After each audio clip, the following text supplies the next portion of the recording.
ఇదేం కర్మ మన రాష్ట్రానికి కార్యక్రమంలో భాగంగా తెలుగుదేశం పార్టీ అధినేత నారా చంద్రబాబు నాయుడు నేటి నుంచి 3 రోజుల పాటు ఉమ్మడి కృష్ణా జిల్లాలో పర్యటించనున్నారు.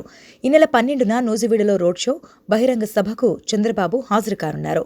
13న గుడివాడలో చంద్రబాబు రోడ్ షో, బహిరంగ సభ నిర్వహించనున్నారు. 14న మచిలీపట్నంలో నిర్వహించే రోడ్ షో, బహిరంగ సభకు చంద్రబాబు హాజరవుతారు. ఇప్పటివరకు ఉత్తరాంధ్ర, గోదావరి, ప్రకాశం, నెల్లూరు, గుంటూరు జిల్లాలలో నిర్వహించిన ఇదేం కర్మ మన రాష్ట్రానికి ప్రజల నుంచి అద్భుత స్పందన లభించింది.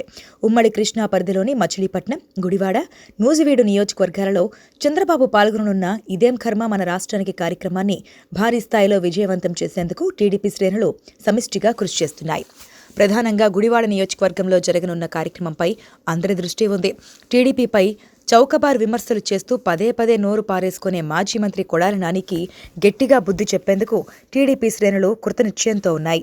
అందుకోసం ఆ నియోజకవర్గంలో హేమాహేమీలుగా పేరు పొందిన నాయకులందరూ ఒకే వేదికపైకొచ్చి సమిష్టిగా కృషి చేస్తుండడం శుభపరిణామంగా భావిస్తున్నారు. గతంలో ఇదేం కర్మ మన రాష్ట్రానికి కార్యక్రమం జరిగిన నియోజకవర్గాలలో చంద్రబాబు పర్యటనలకు జనం పోటెత్తారు. దీంతో అక్కడి వైసీపీ నాయకులకు ఇబ్బందికర పరిణామాలు తలెత్తాయి. ఆయా నియోజకవర్గాలలో నాయకులపై జగన్ తీవ్ర ఆగ్రహం వ్యక్తం చేసినట్లు వార్తలు వెలువడ్డాయి.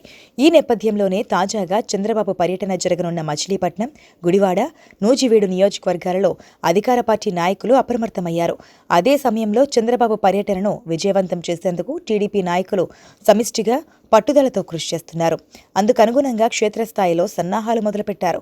చంద్రబాబు తాజాగా తలపెట్టిన పర్యటనకు మరో ప్రాముఖ్యత ఉంది. వచ్చే నెలలో జరగనున్న ఎన్టీఆర్ శత జయంతి ఉత్సవాలను సన్నాహక కార్యక్రమాన్ని నిమ్మకూరులో టీడీపీ అధినేత చంద్రబాబు ఏప్రిల్ 13న లాంఛనంగా ప్రారంభిస్తారు. ఇప్పటికే టీడీపీ శ్రేణుల్లో ఎన్టీఆర్ శత జయంతి ఉత్సవాల జోష్ వెల్లివిరుస్తోంది. మునిపెన్నడూ లేనంత పట్టుదల పార్టీ శ్రేణుల్లో కానవస్తోంది. నాయకులు సైతం సమిష్టిగా పనిచేస్తూ పార్టీ శ్రేణులకు మంచి సందేశాన్ని ఇస్తున్నారు. రానున్న ఎన్నికల వరకు ఈ జోష్ను ఇలాగే కొనసాగించేందుకు చంద్రబాబు నిర్విరామ కార్యక్రమాలతో ప్రణాళిక సిద్ధం చేశారు.